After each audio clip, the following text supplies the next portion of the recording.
യോഹന്നാൻ്റെ സുവിശേഷം എല്ലാവരും എടുത്താട്ട് മോനെ. യോഹന്നാൻ്റെ സുവിശേഷം, Gospel of John chapter 6 verses from 48 to 59. ഏകദേശം 9-10 വാക്യങ്ങളുണ്ട്. ഞാൻ പറയുന്ന വാക്യങ്ങൾ വരെ നിങ്ങൾ വായിച്ചെന്ന് സഹായിക്കണം. 48 വേഴ്സ് നമ്പർ 48 ആദ്യം ആ വാക്യം ഒന്ന് വായിക്കാം. നിങ്ങളുടെ പിതാക്കന്മാർ മരുഭൂമിയിൽ മന്ന തിന്നിട്ടും മരിച്ചുവല്ലോ. ഇത് തിന്നുന്നവൻ മരിക്കാതിരിക്കേണ്ടതിന് സ്വർഗ്ഗത്തിൽ നിന്നിറങ്ങുന്ന അപ്പമാകുന്നു.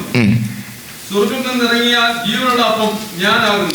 സ്വർഗത്തിൽ നിന്ന് ഇറങ്ങിയ ജീവനുള്ള അപ്പം ഞാനാകുന്നു. വായിച്ചോ. ഈ അപ്പം തിന്നുന്നവൻ എല്ലാം എന്നേക്കും ജീവിക്കും. വായിച്ചു. ഞാൻ കൊടുക്കാനിരിക്കുന്ന അപ്പമോ ലോകത്തിന്റെ ജീവന് വേണ്ടി ഞാൻ കൊടുക്കുന്ന എന്റെ മാംസം ആകുന്നു. വായിച്ചോ. നമുക്ക് തന്നെ മാംസം തിന്നേണ്ടതിന് തരുവാൻ ഇവനെ എങ്ങനെ കഴിയുമെന്ന് പറഞ്ഞ് തമ്മിൽ വാദിച്ചു. യേശു അവരോട് പറഞ്ഞത്, ആമേൻ ആമേൻ ഞാൻ നിങ്ങളോട് പറയുന്നു, നിങ്ങൾ മനുഷ്യപുത്രന്റെ മാംസം തിന്നാതെയും അവന്റെ രക്തം കുടിക്കാതെയും നിങ്ങൾക്ക് ഉള്ളിൽ എന്റെ മാംസം തിന്നുകയും എന്റെ രക്തം കുടിക്കുകയും ചെയ്യുന്നവന് നിത്യജീവനുണ്ട്. ഞാൻ ഒടുക്കത്തെ നാളിൽ അവനെ ഉയർത്തെഴുന്നേൽപ്പിക്കും. എന്റെ മാംസം സാക്ഷാൽ ഭക്ഷണവും എന്റെ രക്തം സാക്ഷാൽ പാനീയവുമാകും. എന്റെ മാംസം തിന്നുകയും എന്റെ രക്തം കുടിക്കുകയും ചെയ്യുന്നവൻ എന്നിലും ഞാൻ അവനിലും വസിക്കും.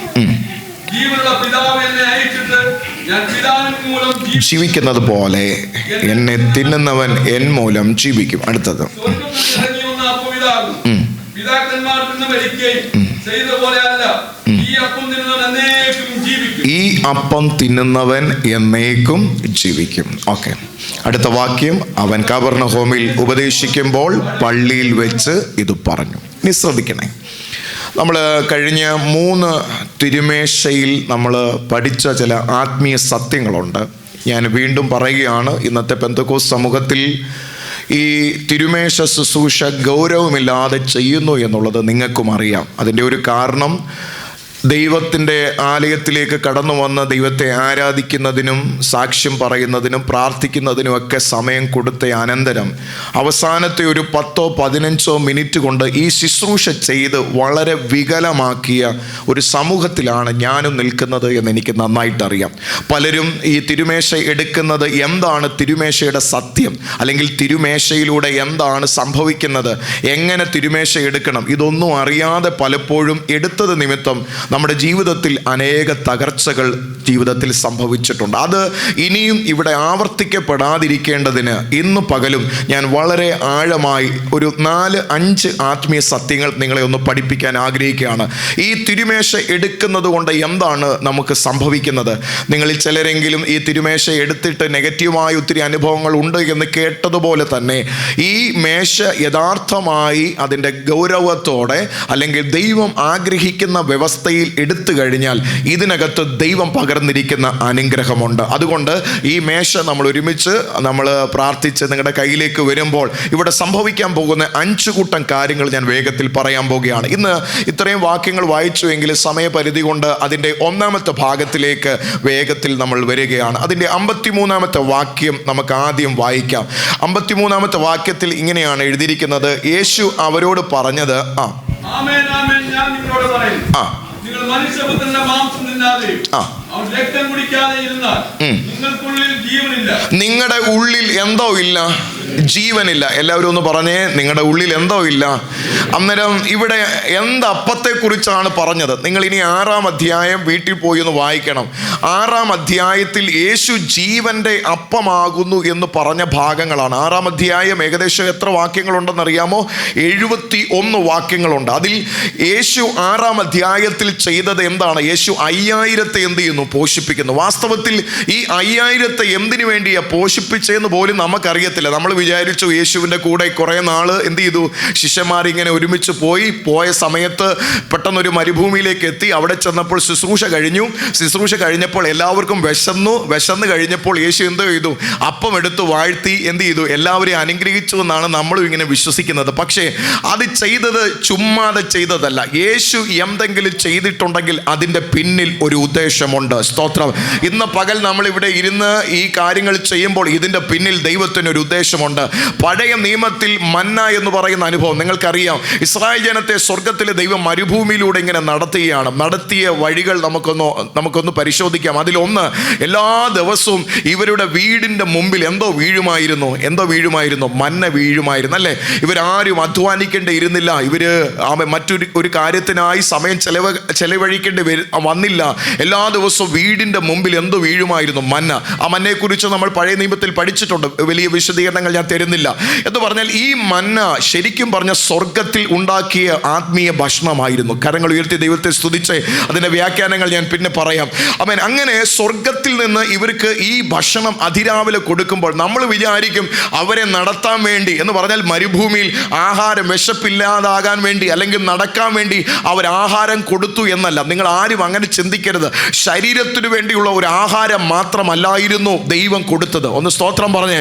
വാസ്തവത്തിൽ പഴയ നിയമത്തിൽ ഈ എല്ലാ ദിവസവും ഈ മന്ന കൊടുത്തത് മരുഭൂമിയിലൂടെ അവർക്ക് ബലത്തോടെ നടക്കാൻ വേണ്ടി മാത്രമായിരുന്നില്ല. ഇത് വരാൻ പോകുന്ന ഒരു സംഭവത്തിന് മുൻകൂറിയായിരുന്നു. സ്തോത്രം. എന്ന് പറഞ്ഞാൽ സാക്ഷാൽ അപ്പമായിരിക്കുന്നവൻ ഒരു ദിവസം ഇറങ്ങി വരും. അതിനു മുമ്പ് ഇസ്രായേൽ ജനത്തെ തെളിവായി കാണിച്ച ഒരു സംഭവമാണ്. അന്ന് അവർക്കിത് മനസ്സിലായില്ലെങ്കിലും പിന്നത്തേതിൽ പൊരുൾ തിരിച്ച് തൻ്റെ ജനത്തിന് വചനം പങ്കുവെച്ച് കൊടുത്തപ്പോൾ അത് അവർക്ക് മനസ്സിലായി. ഇതേപോലെ തന്നെയാണ് യേശു മരുഭൂമിക്കകത്ത് ആരെ പോഷിപ്പിച്ചു? 5000 പോഷിപ്പിച്ചു. ഞാൻ ഇന്ന് പറയാം, പഴയ നിയമത്തിൽ മന്നയുടെ കാര്യം പറയുമ്പോഴും പുതിയ നിയമത്തിൽ 5000 പോഷിപ്പിച്ചതും ഒക്കെ കേവലം എന്തിനു വേണ്ടി ആയിരുന്നില്ല, ശരീരത്തിൻ്റെ ആവശ്യത്തിന് വേണ്ടി മാത്രമായിരുന്നില്ല. അതിലുപരിയായി അവരുടെ ആത്മാവിന് വേണ്ട നിത്യരക്ഷയുടെ പദ്ധതിയായിരുന്നു. കരങ്ങൾ ഉയർത്തി ഒന്ന് സ്തോത്രം പറഞ്ഞേ. ഇന്ന് പകൽ ഈ കാര്യങ്ങൾ ഇവിടെ ചെയ്യുന്നത് കേവലം ശാരീരികമായ ഒരു കാര്യത്തിന് വേണ്ടിയല്ല. ഇതിനകത്ത് മറഞ്ഞിരിക്കുന്ന ഒരു ആത്മീയ മർമ്മമുണ്ട്. അത് ഇന്ന് പകൽ ദൈവത്തിൻ്റെ സഭ തിരിച്ചറിയണം. അതിൽ ഒന്ന്, ഇത് തിന്നുകയും കുടിക്കുകയും ചെയ്യുന്നവൻ. നിങ്ങൾ ശ്രദ്ധിച്ച് കേൾക്കണമേ. ആദ്യം യേശു പറഞ്ഞു 48 വാക്യം വായിച്ചോ. 48 വാക്യം ഒന്ന് വായിച്ചേ. 48. ഞാൻ ആരാകുന്നു? യേശു പറഞ്ഞത് ഞാൻ ആരാകുന്നു? ജീവന്റെ അപ്പമാകുന്നു. ഇനി 6:35 വായിക്കാമോ? 6-ാം അധ്യായം അതിൻ്റെ 35 വാക്യം വായിക്കാമോ? യേശു അവരോട് പറഞ്ഞത്, ഞാൻ ജീവന്റെ അപ്പമാകുന്നു. എൻ്റെ അടുക്കൽ വരുന്നവന് എന്തോ ഇല്ല, വിശക്കുകയില്ല. എന്നിൽ വിശ്വസിക്കുന്നവന് ഒരു നാളും എന്ത് ചെയ്യത്തില്ല, ദാഹിക്കത്തില്ല. അന്നേരം നോക്കിക്കേ, എൻ്റെ അടുത്ത് വരുന്നവന് എന്താ പറയുന്നത്? അവന് വിശപ്പുണ്ടാകത്തില്ല. പിന്നെ എന്തോ ഉണ്ടാകത്തില്ല, എന്താ പറയുക, ദാഹം ഉണ്ടാകത്തില്ല. അന്നേരം യേശു ജീവന്റെ അപ്പമാകുന്നു എന്ന് പറഞ്ഞപ്പോൾ ഇനി അതിൻ്റെ പൊരുള് യേശു പറയുന്നത് അതിൻ്റെ 51 വാക്യത്തിലാണ്. വായിച്ചേ. 51 വാക്യം. സ്വർഗത്തിൽ നിന്ന് ഇറങ്ങി ആ ജീവനുള്ള അപ്പം ഞാനാകുന്നു. ഈ അപ്പം തിന്നുന്നവനെല്ലാം എന്ത് ചെയ്യും? എന്നേക്ക് ജീവിക്കും. അന്നേരം ഈ പഴയ നിയമത്തിൽ ഈ മന്ന ഇറങ്ങി വന്നപ്പോൾ അവർക്ക് അറിയത്തില്ലായിരുന്നു വാസ്തവത്തിൽ ഇത് എന്തിനു വേണ്ടിയായിരുന്നു എന്നുള്ളത്. പക്ഷെ പുതിയ നിയമത്തിലേക്ക് വന്നപ്പോൾ യേശു ഈ മരുഭൂമിയിൽ ഈ അത്ഭുതം കാണിച്ചതിന് ശേഷം പറയുന്ന ഭാഗങ്ങളാണ്. ഇത് വാസ്തവത്തിൽ എന്താണെന്നറിയാമോ? ഇത് എൻ്റെ ശരീരമാണ്. കരങ്ങൾ ഉയർത്തി ഒന്ന് സ്തോത്രം പറഞ്ഞ്. സ്വർഗത്തിൽ നിന്ന് ഇറങ്ങിയ ജീവനുള്ള അപ്പം ആരാണ്? ഞാനാകുന്നു. ഇനി അടുത്ത വാക്ക്, ഈ അപ്പം തിന്നുന്നവനെല്ലാം എന്നേക്ക് ജീവിക്കും. ഞാൻ കൊടുക്കുവാനിരിക്കുന്ന അപ്പമോ ലോകത്തിൻ്റെ ജീവന് വേണ്ടി ഞാൻ കൊടുക്കുന്ന എൻ്റെ മാംസമാകുന്നു എന്ന് പറഞ്ഞാൽ കർത്താവായ യേശു ക്രിസ്തുവിൻ്റെ ശരീരം കർത്താവ് ഈ ഭൂമിയിൽ യാഗമായി കൊടുക്കുമ്പോൾ എന്താ സംഭവിച്ചെന്നറിയാമോ? മാനവരാശിയിലേക്ക് ജീവനാണ് വ്യാപരിച്ചത്. ഒരാമേൻ പറഞ്ഞ ജീവന. പഴയ നിയമത്തിൽ മന്ന ഭക്ഷിക്കുന്നവൻ സ്വർഗത്തിൽ ആഹാരം അതെടുത്ത് കഴിക്കുമ്പോൾ കേവലം മരുഭൂമിയിൽ ജീവിക്കാൻ വേണ്ടി കൊടുത്ത ഒരാഹാരമല്ലായിരുന്നു, എന്നേക്കും ജീവിക്കേണ്ടതിന് കൊടുത്ത ജീവനായിരുന്നു ദൈവം കൊടുത്തത്. കരങ്ങൾ ഉയർത്തി സ്തോത്രം പറഞ്ഞ്. പുതിയ നിയമത്തിലേക്ക് വന്നപ്പോൾ യേശു കുറച്ചും കൂടെ ആഴമായി മനസ്സിലാക്കി കൊടുക്കുകയാണ്. ഇത് നിങ്ങളുടെ കയ്യിലിരിക്കുന്ന ഈ അപ്പമുണ്ടല്ലോ, കേവലം അതൊരു അപ്പമല്ല, വാസ്തവത്തിൽ അതെൻ്റെ ശരീരമായിരുന്നു. സ്തോത്രം പറഞ്ഞ്. അതെൻ്റെ എന്തായിരുന്നു? പറഞ്ഞു, അതെൻ്റെ ശരീരമായിരുന്നു. ഇന്ന് പകൽ നിങ്ങൾ ഇനി എല്ലാവരും എന്നെ ശ്രദ്ധിച്ച് കുറച്ച് മിനിറ്റുകളും കൂടെ കഴിയുമ്പോൾ ഞാൻ ഇവിടെ നിന്ന് പ്രാർത്ഥിച്ച് കഴിഞ്ഞതിന് ശേഷം നമ്മുടെ കർത്താവിൻ്റെ ദാസന്മാർ നിങ്ങളുടെ കയ്യിലേക്ക് അത് ഡിസ്ട്രിബ്യൂട്ട് ചെയ്യും. ഈ ഇവിടെ പ്രാർത്ഥിക്കുമ്പോൾ എന്ത് സംഭവിക്കുന്നില്ല? ഈ ബ്രെഡ് എന്തായി മാറുന്നില്ല? പറഞ്ഞേ, എന്തായി മാറുന്നില്ല? മാംസമായി മാറുന്നില്ല. അത് കാതലിക്സ് അല്ലെങ്കിൽ കത്തോലിക്കര് അങ്ങനെയൊക്കെ പഠിപ്പിക്കുന്നുണ്ട്, രൂപമാറ്റം സംഭവിക്കുന്നു. പക്ഷേ വിശുദ്ധ വേദപുസ്തകത്തിന്റെ അടിസ്ഥാനത്തിൽ ഇതിനെന്ത് സംഭവിക്കുന്നില്ല? രൂപമാറ്റം സംഭവിക്കുന്നില്ല. പക്ഷേ ഇന്ന് പകൽ ഞാനിവിടെ ഇത് വിശ്വാസത്തോടെ എടുക്കുമ്പോൾ എൻ്റെ അകത്ത് എന്താ വ്യാപരിക്കുന്നതെന്ന് അറിയാമോ? മരണമല്ല വ്യാപരിക്കുന്നത്, ജീവനാണ് വ്യാപരിക്കുന്നത്. ആമേൻ പറഞ്ഞാട്ട്, ആമേൻ പറഞ്ഞാട്ട്. ഞാൻ പറയാം, ഇത് നിങ്ങളുടെ കയ്യിലേക്ക് കൊണ്ട് തന്ന് ദാണ്ടെ പ്രാർത്ഥിച്ച് നിങ്ങളുടെ അകത്തേക്ക് ദാണ്ടെ ഇങ്ങനെ അങ്ങോട്ട് വെക്കുമ്പോൾ അതിനകത്ത് വ്യാപരിക്കുന്നത് കേവലം ഏതെങ്കിലും സൂപ്പർ മാർക്കറ്റിൽ നിന്ന് മേടിച്ച ബ്രെഡിന്റെ ശക്തിയല്ല. അതിനകത്ത് വ്യാപരിക്കുന്നത് യേശു ക്രിസ്തുവിന്റെ ജീവനാണ് വ്യാപരിക്കുന്നത്. സ്തോത്രം പറഞ്ഞാട്ട്, സ്തോത്രം പറഞ്ഞാട്ട്. ഇവിടെ ഈ ആഹാരം ദാണ്ടെ ഒരു ചെറിയ ബ്രെഡ് കഴിക്കുന്നത് കൊണ്ട് ഒന്നും സംഭവിക്കുന്നില്ല. പക്ഷെ അതിൻ്റെ സിംബോളിക് ആയിട്ടുള്ള ഒരു ആക്ഷൻ ഉണ്ട്. നിങ്ങൾ അതെടുത്ത് കഴിക്കുമ്പോൾ കേവലം ഒരു ബ്രെഡല്ല നിങ്ങളുടെ അകത്തേക്ക് വ്യാപരിക്കുന്നത്. അത് വിശ്വാസത്തോടെ പ്രഖ്യാപിക്കുമ്പോൾ തന്നെ നിങ്ങളുടെ ഉള്ളിൽ വ്യാപരിക്കുന്നത് ജീവന്റെ ആത്മാവാണ്. സ്തോത്രം പറഞ്ഞോ, സ്തോത്രം പറഞ്ഞോ. ഇന്ന് പകൽ ജീവനില്ലാത്തതെല്ലാം ചലിക്കാൻ വേണ്ടി പോകുക. ആത്മീയ വെളിപ്പാടിൽ ഇത് എടുത്തു കഴിഞ്ഞാൽ എന്താ ഇവിടെ സംഭവിക്കാൻ പോകുന്നതെന്ന് അറിയാമോ? നിങ്ങൾ തൊടുന്നതെല്ലാം ജീവനുള്ളതായി മാറും. സ്തോത്രം പറഞ്ഞോണേ. നിങ്ങൾ തൊടുന്നതൊന്നും ഇനി മരിക്കത്തില്ലെന്ന് പറയുമ്പോൾ പരാജയത്തിൻ്റെ ഒരു സാക്ഷ്യം പറയാൻ എൻ്റെ ദൈവം അനുവദിക്കത്തില്ല. കാരണം ഉള്ളിൽ വ്യാപരിക്കുന്നത് യേശു ക്രിസ്തുവിൻ്റെ ജീവനാണെങ്കിൽ നിങ്ങൾ തൊടുന്നതൊക്കെയും അനുഗ്രഹിക്കപ്പെടും. അത് അവസാനം പറയാൻ സ്വർഗത്തിലെ ദൈവം അനുവദിക്കത്തില്ല. ഞാൻ ഇനി ഒന്നും കൂടെ ഒന്ന് എക്സ്പ്ലെയിൻ ചെയ്യട്ടെ. നിങ്ങൾ പ്രാർത്ഥിച്ച് ആത്മീയ കാഴ്ചപ്പാടോടെ വെളിപ്പാടോടെ ദൈവസന്നിധിയിൽ നിന്ന് വിശ്വാസത്തോടെ നിങ്ങൾ ഏറ്റുപറയുമ്പോൾ ഈ അപ്പത്തിന് യാതൊരു മാറ്റവും സംഭവിക്കുന്നില്ല. പക്ഷെ വിശ്വാസത്തോടെ പ്രഖ്യാപിക്കുമ്പോൾ എൻ്റെ ഉള്ളിലേക്ക് ദൈവത്തിൻ്റെ ആത്മാവിൻ്റെ ജീവൻ വ്യാപരിക്കും. സ്തോത്രം പറഞ്ഞോ, സ്തോത്രം പറ. ജീവൻ വ്യാപരിക്കും. പറഞ്ഞോ ജീവൻ. ഞാൻ ഈ വിശ്വാസത്തോടെ ഒന്നും കൂടെ ഒന്ന് പറഞ്ഞോട്ടെ. ഇത് ജീവൻ വ്യാപരിക്കുമെങ്കിൽ നിങ്ങളുടെ അവയവങ്ങൾ എവിടെയെങ്കിലും മരിച്ചതായി കിടപ്പുണ്ടെങ്കിൽ അതിനകത്തും ആത്മാവിൻ്റെ ജീവൻ വ്യാപരിച്ചിരിക്കും. സ്തോത്രം പറഞ്ഞു. അതൊക്കെ നടക്കും, അതൊക്കെ നടക്കും. ഞാൻ വേറെ ഒരു ദുരുപദേശവും പറയുകയല്ല. ദൈവത്തിൻ്റെ ആത്മാവിൻ്റെ വചനത്തിൻ്റെ പൊരുളാണ് ഇന്ന് പകൽ തിരിച്ചു തരുന്നത്. അനേകർ ഇതൊന്നും അറിയാതെ വേഗത്തിലെടുത്ത് പാട്ടുപാടി ഇത് കഴിക്കുമ്പോൾ അവരറിയുന്നില്ല ഇതിനകത്ത് എന്താണ് മർമ്മമെന്നുള്ളത്. പഴയ നിയമത്തിൽ മന്ന കൊടുത്ത് തൻ്റെ ജനത്തെ മരുഭൂമിയിൽ പോഷിച്ചപ്പോൾ ദൈവത്തിൻ്റെ പദ്ധതി അവർ എന്നേക്കും ജീവിക്കേണ്ടതിന് ജീവനായിരുന്നു അവർ കൊടുത്തത്. പുതിയ നിയമത്തിലേക്ക് വന്നപ്പോൾ യേശു മരുഭൂമിയിൽ അപ്പം അവൻ നുറുക്കി കൊടുത്തപ്പോൾ വാസ്തവത്തിൽ അത് എന്തായിരുന്നു എന്നറിയാമോ? യേശുവിൻ്റെ ശരീരം നുറുക്കി കൊടുക്കാൻ പോകുന്നതിന് മുമ്പ് തമ്പുരാൻ ചെയ്ത ദൈവത്തിൻ്റെ പദ്ധതിയുടെ ഒരു ഭാഗമായിരുന്നു. അങ്ങനെയെങ്കിൽ ഇന്ന് പകൽ ഇതെടുക്കുന്നവരുടെ ഉള്ളിൽ മരണമല്ല, ഉള്ളിൽ ജീവൻ വ്യാപരിക്കും. സ്തോത്രം പറഞ്ഞേ. അയോഗ്യമായ അപ്പം തിന്നുകയോ പാനപാത്രം കുടിക്കുകയോ ചെയ്യുന്നവനെല്ലാം കർത്താവിൻ്റെ ശരീരവും രക്തവും സംബന്ധിച്ച് എന്തുണ്ടാകും? ഇത് ഹേതുവായി നിങ്ങളിൽ എന്ത് സംഭവിക്കും? മരണം സംഭവിക്കും. പക്ഷെ ഞാൻ പറയുന്നു, മരണമല്ല സംഭവിക്കുന്നത്. വിശ്വാസത്തോടെ എടുക്കുമ്പോൾ ജീവനകത്ത് വ്യാപരിച്ചിരിക്കും. സ്തോത്രം പറഞ്ഞേ, സ്തോത്രം പറഞ്ഞേ. നിങ്ങൾ ഭയങ്കര പവർഫുള്ളായി ദൈവം മാറ്റാൻ പോവുക. നിങ്ങളുടെ പ്രാർത്ഥന ജീവനുള്ളതായി മാറും. നിങ്ങളുടെ ആരാധന ജീവനുള്ളതായി മാറും. നിങ്ങളുടെ ശുശ്രൂഷ ജീവനുള്ളതായി മാറും. നിങ്ങൾക്കറിയാമോ, കൂടി വരുമ്പോഴൊക്കെ ഇത് ചെയ്യേണ്ടത് നമ്മൾ മാസത്തിൽ ഒരിക്കലേ ചെയ്യത്തുള്ളൂ. ഇന്ന് മറ്റ് സഭകളൊക്കെ എല്ലാ ആഴ്ചയിലും എടുക്കും. എല്ലാ ആഴ്ചയിലും എടുക്കുന്നത് നല്ലതാണ് ദൈവമക്കളെ. കാരണം ഇതൊക്കെ ഞാൻ ഇങ്ങനെ കണ്ടിട്ടുണ്ട് ദൈവമക്കളെ. ചിലർക്കാണെങ്കിൽ ഇത് എടുത്തില്ലെങ്കിൽ ഭയങ്കര പ്രയാസമാണ്. എന്നോട് ചില പ്രിയപ്പെട്ടവർ പറഞ്ഞിട്ടുണ്ട്, പാസ്റ്ററെ ഇതെല്ലാം ഇവിടെയല്ല നാട്ടിൽ പറഞ്ഞിട്ടുണ്ട്, പാസ്റ്റർ എല്ലാ ഞായറാഴ്ച അവൻ ഈ ശുശ്രൂഷ വെക്കണം. മറ്റൊന്നുമല്ല, അവർക്ക് അതിൻ്റെ വെളിപ്പാടറിയാം. ഇതിനകത്തൂടെ ദൈവം തരുന്ന ആത്മീയ വിടുതൽ. അവൻ രോഗിയായി പോകാനല്ല ദൈവം ഇന്ന് പകൽ നിന്നെ കുറിച്ച് ആഗ്രഹിക്കുന്നത്. ഇന്ന് പകൽ നിന്റെ അകത്തൊരു പുതുജീവൻ പകരാൻ പോകുക. ഈ ശുശ്രൂഷ കഴിയുമ്പോൾ നിങ്ങൾ ചാർജ് ആകുന്നത് പോലെ ദൈവത്തിൻ്റെ ആത്മാവ് ഇന്ന് പകൽ നിങ്ങളെ ശക്തീകരിക്കാൻ പോകുക. വിശ്വസിക്കുന്ന എത്ര പേരുണ്ട്? കരങ്ങൾ ഉയർത്തി ഒന്ന് സ്തോത്രം ചെയ്താട്ടം. ഇനി രണ്ടാമത് സംഭവിക്കുന്ന ഒന്ന്, ജീവനുണ്ട്. എല്ലാവരും ഒന്ന് പറഞ്ഞേ, ജീവനുണ്ട്. ഓക്കെ, അതിൻ്റെ തെളിവെന്താ? ഓക്കെ, യേശു പറഞ്ഞു. നിങ്ങൾ തെളിവിനായിട്ട് തന്നെ ഞാൻ വാക്യം പറയുകയാണ്. 53 എടുത്ത് എവിടെയെങ്കിലും എഴുതുന്നെങ്കിൽ എഴുതിക്കോ. 53 യേശു അവരോട് പറഞ്ഞത്. ആമേൻ ആമേൻ. പെട്ടെന്ന് പറഞ്ഞു. ആമേൻ ആമേൻ.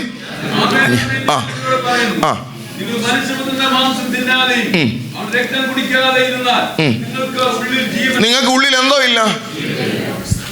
അത് കുടിക്കാതെ ഇരിക്കുമ്പോൾ നിങ്ങളുടെ ഉള്ളിൽ എന്തോ ഇല്ല. പറഞ്ഞോ, ജീവൻ ഇല്ല. ഇനി അടുത്തത് രണ്ടാമത്, അന്നേരം കുടിക്കുകയാണെങ്കിൽ അതിലെന്തുണ്ട്? ജീവൻ ഉണ്ട്. അടുത്ത 54-ാമത്തെ വാക്യം. അതിൻ്റെ 54-ാമത്തെ വാക്യം. എന്റെ രക്തം കുടിക്കുകയും ചെയ്യുന്നവന് നിത്യജീവൻ. എന്റെ മാംസം തിന്നുകയും എന്റെ രക്തം കുടിക്കുകയും ചെയ്യുന്നവന്റെ ഉള്ളിൽ രണ്ടാമത് വെളിപ്പെടുന്നത് എന്താണെന്ന് അറിയാമോ? പറഞ്ഞേ, ഉറക്കെ പറയണം. നിത്യജീവൻ. ജീവൻ എന്നാണ് ഞാൻ ആദ്യം പറഞ്ഞത്. അത് ശാരീരികമായ ജീവനെ, ആയുസ്സിനെ എല്ലാം അത് കാണിക്കുന്നു. അതിൻ്റെ ആത്മീയ അർത്ഥങ്ങൾ വേറെ ഉണ്ട്. ഞാനത് ഇന്ന് പകൽ അധികം വിശദീകരിക്കുക. എൻ്റെ ഉള്ളിൽ വ്യാപരിക്കുന്ന അനുഭവത്തിൻ്റെ രണ്ടാമത്തെ പേരാണ് നിത്യജീവൻ. എല്ലാവരും പറഞ്ഞേ നിത്യജീവൻ. ഒന്ന് സ്തോത്രം പറഞ്ഞേ. എന്തെങ്കിലും കാരണം പറഞ്ഞ് കർത്തൃമേശ മാറ്റി വെക്കുന്ന ആരെങ്കിലും ഇന്ന് പകൽ എന്നെ കേൾക്കുന്നെങ്കിൽ നിങ്ങൾക്ക് അബദ്ധം പറ്റിയതാണ്. ആരോടെങ്കിലും പിണങ്ങിയിട്ട് ഞാൻ ഇനി എടുക്കുന്നില്ല, ഞാൻ ശരിയായിട്ട് എടുക്കത്തുള്ളൂ. ശരിയായിട്ട് എടുക്കാനാണെങ്കിൽ ഇവിടെ ഇരിക്കുന്ന ആർക്കും എടുക്കാൻ കഴിയത്തില്ല. എനിക്ക് പോലും ഈ ശുശ്രൂഷ ചെയ്യാൻ കഴിയത്തില്ല. കാരണം അവൻ കർത്താവിൻ്റെ ശരീരത്തിൽ തൊടുക എന്ന് പറഞ്ഞാൽ അത്ര ഈസി ആയിട്ടുള്ളൊരു കാര്യമല്ല. ഇവിടെ ഇരിക്കുന്ന ആരും യോഗ്യതയുള്ളവരല്ല. പക്ഷെ മാറിയിരുന്നാൽ ഒരു കാര്യം മനസ്സിലാക്കിക്കൊള്ളണം, അവൻ കട്ടാകുന്നത് എന്താണെന്നറിയാമോ? നിത്യജീവനാണ് നഷ്ടപ്പെടുന്നത്. കരങ്ങൾ ഉയർത്തി ദൈവത്തെ ശക്തിയോടെ സ്തുതിച്ച്, അന്നേരം എൻ്റെ രക്തം കുടിക്കുകയും എൻ്റെ മാംസം കഴിക്കുകയും ചെയ്യുന്നവർ. ഇന്ന് ഞാൻ വീണ്ടും പറയുകയാണ്, ഇത് പ്രാർത്ഥിച്ച് കഴിയുമ്പോൾ രക്തമാകത്തില്ല, പിന്നെന്തോ ആകത്തില്ല? പറഞ്ഞേ, നിങ്ങൾ ആരും ഇനി അങ്ങനെ ചിന്തിക്കരുത്. രക്തമാകത്തില്ല, എന്തോ ആകത്തില്ല. പരമയാഗമായി യേശു എന്നേക്കുമായി ഒരിക്കൽ അർപ്പിച്ചു. അത് വിശ്വാസത്തോടെ, when I eat, I mean faithful, എന്ന വിശ്വസ്തയോടെ അത് ഇങ്ങനെ എടുക്കുന്ന സമയത്ത് വിശ്വാസത്തോടെയാണ് അത് എടുക്കുന്നതെങ്കിൽ ഞാൻ പറയാം, നിത്യജീവൻ എന്ന് പറയുമ്പോൾ അതിൻ്റെ ഓപ്പോസിറ്റ് ഒരു കാര്യമുണ്ട്. നിത്യ മരണത്തിൽ നിന്നുള്ള രക്ഷയാണ് എൻ്റെ ഉള്ളിൽ വ്യാപരിക്കുന്നത്.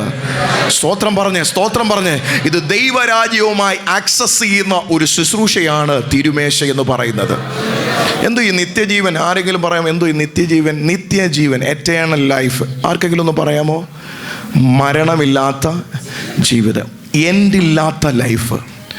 വാസ്തവത്തിൽ നമ്മളിത് അറിയാതെയൊക്കെ എടുക്കുന്നത് കൊണ്ട് എന്താ സംഭവിക്കുന്നതെന്നറിയാം. നമ്മൾ താണ്ട് ഇങ്ങനെ നിന്ന് ബ്രെഡും വൈനും ഒക്കെ ഏതാണ്ട് സ്തോത്രം പറഞ്ഞ് നമ്മൾ കുടിക്കുമ്പോൾ നമ്മൾ അറിയുന്നില്ല, കോടാനുകോടി വർഷമുള്ള ദൈവത്തിൻ്റെ യുഗത്തിൻ്റെ പദ്ധതിക്കകത്തേക്ക് നമ്മൾ പ്രവേശിക്കുക. മനസ്സിലായവർ ദൈവത്തെ ഒന്ന് സ്തോത്രം ചെയ്തേ. നമ്മളിത് കഴിക്കുമ്പോൾ എന്താ സംഭവിക്കുന്നതെന്ന് അറിയാമോ? ഞാൻ ഒന്നും കൂടെ പറയാം. എത്ര വർഷം യേശുവിനോട് കൂടെ വാഴാൻ പോന്നേ? ആർക്കെങ്കിലും ഒന്ന് പറയാം, എത്ര വർഷം യേശുവിനോട് കൂടെ? ദ കൗണ്ട്ലെസ് ഇയേഴ്സ് എന്ന് പറഞ്ഞാൽ നിങ്ങളതൊന്ന് കാണാൻ കഴിയുമോ? സ്വപ്നം കാണാൻ കഴിയുമോ ദൈവമക്കളെ? കോടി നിത്യയുഗം യേശുവിനോട് വാഴുന്ന ഒരു ആത്മീയ ശുശ്രൂഷയുടെ വെളിപ്പാടാണ് ഇതിലൂടെ സംഭവിക്കുന്നത്. ആമേൻ പറഞ്ഞാട്ട്. അതുകൊണ്ട് ഇന്ന് പകൽ ആരും മാറിയിരിക്കരുത് കേട്ടോ. മാറിയിരുന്നാൽ എന്തെങ്കിലും കാരണമുണ്ടെങ്കിൽ വേഗത്തിൽ പോയി അടുത്ത തിരുമേശയ്ക്ക് വേണ്ടി നിങ്ങൾ വെയിറ്റ് ചെയ്യരുത്. കാരണം ഇതിനകത്തുകൂടെ വ്യാപരിക്കുന്നത് കേവലം ജീവൻ മാത്രമല്ല, എറ്റേണൽ ലൈഫിൻ്റെ ആഴത്തിലേക്കാണ് പരിശുദ്ധാത്മാവ് നമ്മളെ ഇറക്കുന്നത്. ആമേൻ. ഇനി മൂന്നാമത്തെ സത്യം വേഗത്തിൽ, ഞാൻ സമയമില്ല കാരണം 12:45 ഇത് അവസാനിപ്പിച്ച് 15 മിനിറ്റ് കൊണ്ട് ഈ ശുശ്രൂഷ വേഗത്തിൽ അവസാനിപ്പിക്കണം. മൂന്നാമത്തെ റെവലേഷൻ, അതിൻ്റെ 54 വാക്യം, 6:54 വായിച്ചട്ടെ. chapter 6 verse 54 വായിക്കാം. എന്റെ മാംസം തിന്നുകയും രക്തം കുടിക്കുകയും ചെയ്യുന്നവന് നിത്യജീവനുണ്ട്. അന്നേരം ഇങ്ങനെയുള്ളവരെ കർത്താവ് എന്താ ചെയ്യുന്നത്? മൂന്നാമത്തെ ഇത്, ഒടുക്കത്തെ നാളിൽ അവരെ ദൈവം എന്ത് ചെയ്യും? ഒന്ന് സ്തോത്രം പറഞ്ഞേ. നിങ്ങൾ ഓർത്തഡോക്സുകാർ പാടുന്ന ഒരു പാട്ട് കേട്ടെ, അത് ആർക്കെങ്കിലും അറിയാമോ? ഈ മരണത്തിൻ്റെ സമയത്ത് പാടുന്നൊരു പാട്ട്, എൻ്റെ രക്തം. അത് തന്നെ. അച്ഛാ ഒന്ന് പാടാമോ? നിങ്ങൾ ഈ മരണത്തിൻ്റെ സമയത്ത് പാടുന്നൊരു പാട്ടുണ്ടല്ലോ അല്ലേ? എന്താണ് അതിൻ്റെ വിശ്വാസം? ഇതകത്തുണ്ടെങ്കിൽ പിന്നെ അവൻ എന്ത് ചെയ്യുമെന്ന് അറിയാമോ? അവരുടെ വിശ്വാസം അത് ഭയങ്കര ഓർത്തഡോക്സ് ഫെയ്ത്ത് എന്ന് പറയുന്നത് നമ്മൾ കുറച്ചുകൂടെ മനസ്സിലാക്കണം. നിങ്ങളുടെ ഉള്ളിൽ ഇത് ഉണ്ടെങ്കിൽ, ഈ അനുഭവങ്ങൾ നിരന്തരമായി നിങ്ങളിൽ വിശ്വാസത്തോടുകൂടെ നിങ്ങളത് ചെയ്യുന്നെങ്കിൽ, അവിടെ പറയുന്ന ഒരു ആത്മീയ വെളിപ്പാടാണ്, നിങ്ങൾ ഒടുക്കത്തെ നാളിൽ ഉയർത്തെഴുന്നേൽക്കും. സ്തോത്രം പറയണേ. ഉയർത്തെഴുന്നേൽക്കും. ഒന്ന് പറഞ്ഞേ, ഉയർത്തെഴുന്നേൽക്കും. വിശ്വസിക്കാൻ പറ്റുന്നുണ്ടോ ദൈവമക്കളെ?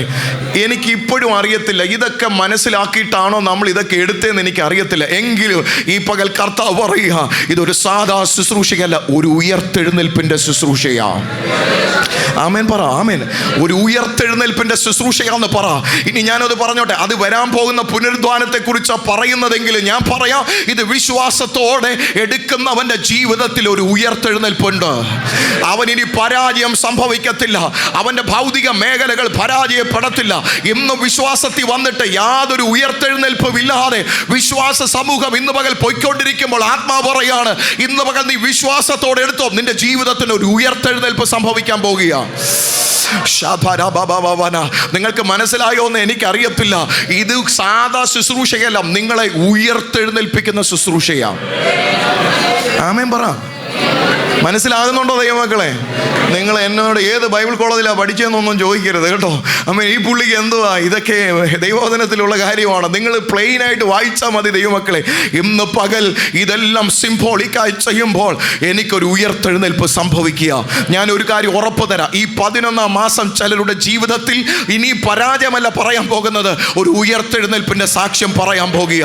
കല്ലറകളെ ഭേദിച്ച് എൻ്റെ യേശു പുറത്തു വന്നതുപോലെ ഇന്ന് പകൽ ചിലർ പുറത്തു വരാൻ വേണ്ടി പോകുക. ആമേൻ പറ. പുറകിലിരിക്കുന്ന സഹോദരന്മാരൊക്കെ ആമേൻ പറ. ഇന്ന് പകൽ നിനക്കൊരു ഉയർത്തെഴുന്നേൽപ്പുണ്ട് കേട്ടോ. പൈശാചിക ലോകം മുഴുവനും നിന്നെ നോക്കി പറയുന്നത് നീ കല്ലറയ്ക്കകത്ത് ഒതുങ്ങിയിരിക്കുമെന്ന, നീ ഇനി ഒരിക്കലും പുറത്തു വരത്തില്ലെന്ന. യേശുവിന്റെ ശരീരം നോക്കി റോമ ഗവൺമെന്റ് പൈശാചിക ലോകം വിളിച്ചു പറഞ്ഞു, ഇനി യേശുവിന്റെ ശരീരം ഒരിക്കലും പുറത്തു വരത്തില്ല. പക്ഷെ ഉയർത്തെഴുന്നേറ്റ നാഥന്റെ അതേ അനുഭവം ഇന്ന് പകൽ ഈ അപ്പവീഞ്ഞുകൾ നിങ്ങളുടെ കയ്യിലേക്ക് വരുമ്പോൾ നിങ്ങൾ ഇനി പരാജിതരായി മാറുകയല്ല. നിങ്ങളുടെ സമൂല മേഖലയിൽ ഒരു ഉയർത്തെഴുന്നേൽപ്പ് സംഭവിക്കും. I do not know how many of you believe in this morning. ഇന്ന് പകൽ എത്ര പേർ വിശ്വസിക്കുമെന്ന് എനിക്കറിയത്തില്ല. ഒരിക്കലും ഉയർത്തെഴുന്നേൽപ്പിന്റെ പകലാണ്. സ്തോത്രം പറ, സ്തോത്രം പറ. ഒടുക്കത്തെ നാളിലെ പുനരുത്ഥാനം മാത്രമല്ല കർത്താവ് ഇന്ന് പകൽ പറയുന്നത്. നീ വിശ്വാസത്തോടെ എടുക്കുമ്പോൾ ഇനി നീ താഴേക്കല്ല നീ പോകുന്നത്, നിനക്കൊരു ഉയർച്ച സ്വർഗത്തിലെ ദൈവം തന്നിരിക്കും. അതുകൊണ്ടാണ് ദൈവമക്കളെ കത്തോലിക്കരൊക്കെ ഇത് വളരെ ബഹുമാനത്തോടെ എടുക്കുന്നത്. എനിക്ക് ഈ പെന്തക്കോസുകാരോട് പിണക്കമുണ്ട്. ചുമ്മാതെ എന്താ പറയുന്നത്, ഞാൻ തുറന്നങ്ങ് പറയാൻ പോയി. ഈ കൺവെൻഷൻ വേദികളിലും നിങ്ങളറിയാലോ, നമ്മുടെയൊക്കെ എന്താ പറയുന്നത്, കോമൺ വർഷിപ്പ് എന്ന് പറഞ്ഞ വലിയ കൺവെൻഷനൊക്കെ വരുമ്പോൾ റോഡിൽ വരെ എന്തോ ചെയ്യുന്നുണ്ട്. ഹലോ, വടിയെടുത്ത് അടിക്കേണ്ട സമയം കഴിഞ്ഞു. ഇതങ്ങനെ എടുക്കാനുള്ളതല്ല. സ്തോത്രം പറ. ആള് കൂടുമ്പോൾ അങ്ങനെയൊക്കെ സംഭവിക്കും. നിങ്ങൾക്കറിയത്തില്ല. നിങ്ങളൊരു ഉത്തരവാദിത്തം ഇരിക്കുന്ന ഒരു വ്യക്തിയാകുമ്പോഴേ ഇതൊക്കെ അറിയത്തുള്ളൂ. അങ്ങനെ കൊടുക്കാൻ പറ്റത്തില്ലെങ്കിൽ കൊടുക്കരുത്. ഒന്ന് സ്തോത്രം പറഞ്ഞാട്ട്. ഇത് വഴിനേളെ നിന്ന് കൊടുക്കുന്ന ഒരു സംഭവമല്ല. യേശു ഇത് മുഴുവനും പറഞ്ഞത് ആലയത്തിനകത്ത് നിന്ന. കരങ്ങൾ ഉയർത്തി ഒന്ന് സ്തോത്രം പറഞ്ഞേ. യേശു എവിടെയാ ഇത് പറഞ്ഞേ? നിങ്ങൾ നോക്കിക്കോ. അവൻ കബർനഹൂമിൽ ഉപദേശിക്കുമ്പോൾ എവിടെ വെച്ചാ ഇത് പറഞ്ഞത്? പള്ളി വെച്ചാ പറഞ്ഞേ. ഈ പറഞ്ഞത് മുഴുവൻ എവിടെയാ പറഞ്ഞത്? പള്ളിയിലാ പറഞ്ഞേ. പോയി പള്ളിയിൽ പോകുന്ന പരിപാടിയെക്കുറിച്ചല്ല യേശു പറഞ്ഞത്. യേശു പള്ളിയിൽ വെച്ച തന്നെയാണ് ഉപദേശിച്ചത്. എന്ന് പറഞ്ഞാൽ ഒടുക്കത്തെ നാളിൽ പറ ഉയർത്തെഴുന്നേൽക്കും. ഇതാണ് ക്രിസ്തീയ വിശ്വാസം എന്ന് പറഞ്ഞു കേട്ടോ. മരണം സംഭവിച്ചാലും അവിടെ നിന്ന് ഉയർത്തെഴുന്നേൽക്കുന്ന ഒരു ആത്മീയ ശുശ്രൂഷയം. ആമേൻ പറ. ഞാനിനി അടുത്ത ഭാഗങ്ങളൊക്കെ അടുത്ത ആഴ്ചകൾ ഞാൻ പറയാം. ഈ ശുശ്രൂഷ കേവലം ഒരു സാധാ ശുശ്രൂഷയായി കണ്ടത് നിമിത്തം എന്താ സംഭവിക്കുന്നതെന്നറിയാം. നമ്മളിപ്പോഴും പാപത്തിൻ്റെ പടുകുഴിയിലാണ് കിടക്കുന്നത്. ഇല്ല, അവിടെ കടപ്പാൻ ഇനി ദൈവം അനുവദിക്കത്തില്ല. ജയകരമായൊരു ക്രിസ്തീയ ജീവിതത്തിനായി ദൈവം ചിലരെ ഉയർത്തെഴുന്നേൽപ്പിക്കാൻ പോകുകയാണ്. ആമേൻ പറഞ്ഞതിനെ ഒന്ന് സ്വീകരിച്ചാട്ടെ ദൈവമക്കളെ. ഇനി 4ാമത് സംഭവിക്കാൻ പോകുന്നത്, ഈ കർത്താവിൻ്റെ മേശയിൽ ആത്മീയ വെളിപ്പാടോടുകൂടെ എടുക്കുന്നവരുടെ ഉള്ളിൽ സംഭവിക്കാൻ പോകുന്ന 4ാമത്തെ കാര്യം 6:56 chapter 6 verse 56.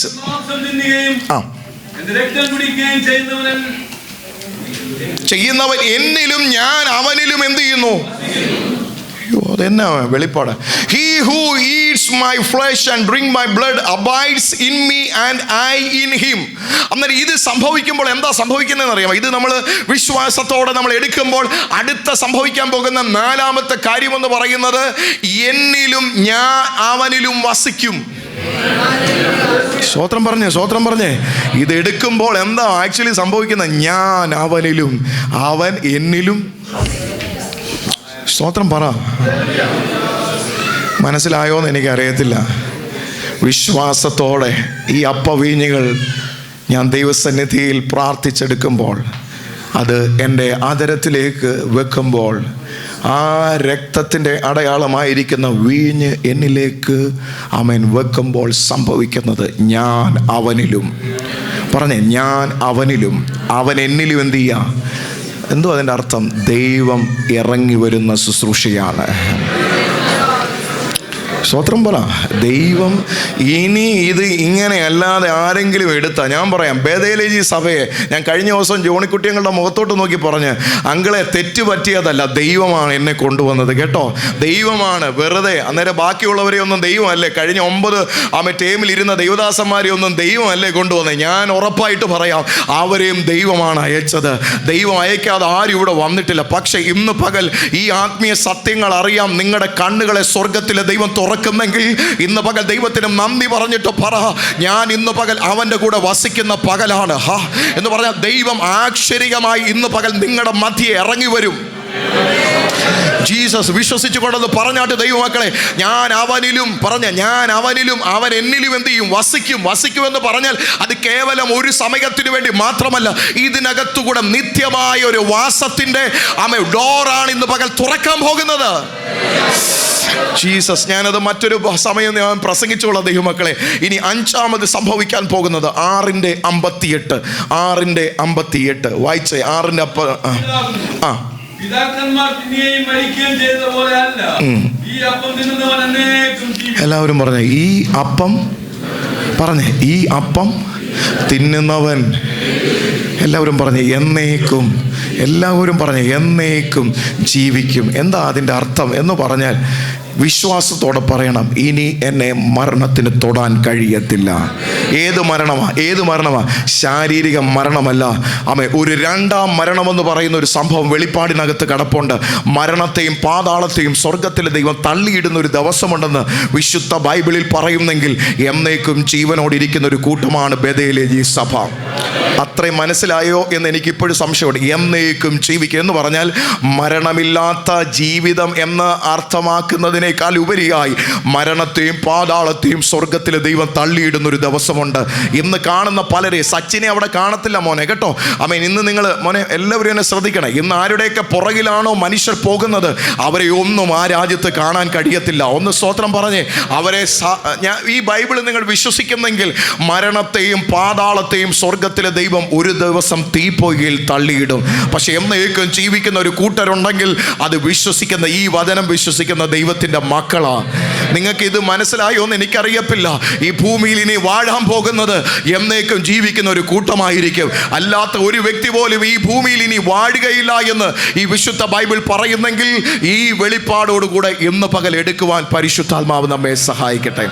ഞാൻ വീണ്ടും ആവർത്തിക്കുന്നു, ഇവിടെ ഇരിക്കുന്ന ഈ അപ്പമോ, ഇവിടെ ഇന്ന് പകൽ വെച്ചിരിക്കുന്ന വീഞ്ഞോ, ഇവിടെ ഒന്നും സംഭവിക്കുന്നില്ല. ആശ്ചര്യമായി ഒരു സംഭവത്തിൻ്റെ റെപ്രസെൻറ്റേഷനാണ്. ഞാൻ ഒന്നും കൂടെ പറയുന്നു, യേശു തൻ്റെ ശരീരത്തെ യാഗമായി ഈ ഭൂമിയിൽ കൊടുക്കുമ്പോൾ 5 കൂട്ടം കാര്യങ്ങൾ എന്തൊക്കെയാണ് മോനെ? ഒന്ന് പറഞ്ഞേ, എന്തൊക്കെയാണ്? 1 ജീവനുണ്ട്, 2 നിത്യജീവനുണ്ട്, 3 അവനെ ഉയർത്തെഴുന്നേൽപ്പിക്കും, 4 അവൻ എന്നിലും ഞാൻ അവനിലും വസിക്കും, 5 എന്നേക്കും ജീവിക്കും. ഒന്നും കൂടെ ഒന്ന് പറയാമോ? ഒന്നും പറഞ്ഞേ. 1 ഈ അപ്പം തിന്നുകയും പാനപാത്രം കുടിക്കുകയും ചെയ്യുന്നവരുടെ ഉള്ളിൽ എന്തുണ്ട്? ജീവനില്ലാത്ത വിശ്വാസികളെ കണ്ടിട്ടുണ്ടോ? കണ്ടിട്ടുണ്ടോ? ഓക്കെ, ഞാനത് ഇന്ന് പകൽ അധികം പറയുന്നില്ല. ജീവനുണ്ടായി. 2 അവരുടെ ഉള്ളിൽ എന്തുണ്ട്? രണ്ടാമതെന്തോ അവരുടെ ഉള്ളിൽ നിത്യജീവനുണ്ട്. 3 അവനെ എന്ത് ചെയ്യും? ഒടുക്കത്തെ നാളിൽ എന്ത് ചെയ്യും? ഉയർത്തെഴുന്നേൽപ്പിക്കും. അത് കേവലം പുനരുദ്ധാനത്തിൽ സംഭവിക്കുന്ന കാര്യം മാത്രമല്ല, വിശ്വാസത്തോടെ എടുക്കുന്നവനിൽ ഒരു ഉയർത്തെഴുന്നേൽപ്പുണ്ട്. 4ാമത്തെ സംഭവം പറഞ്ഞേ, എല്ലാവരും ഒന്ന് പറഞ്ഞേ. 4ാമത് എന്താ സംഭവിക്കുന്നത്? അവൻ എന്നിലും ഞാൻ അവനിലും എന്ത് ചെയ്യുക? വസിക്കുക എന്ന് പറഞ്ഞാൽ ദൈവം വന്ന് dwell among us എന്ന് പറഞ്ഞാൽ ദൈവം നമ്മുടെ നടുവിൽ വന്ന് വസിക്കുന്നു. 5 എന്നേക്കും ജീവിക്കും.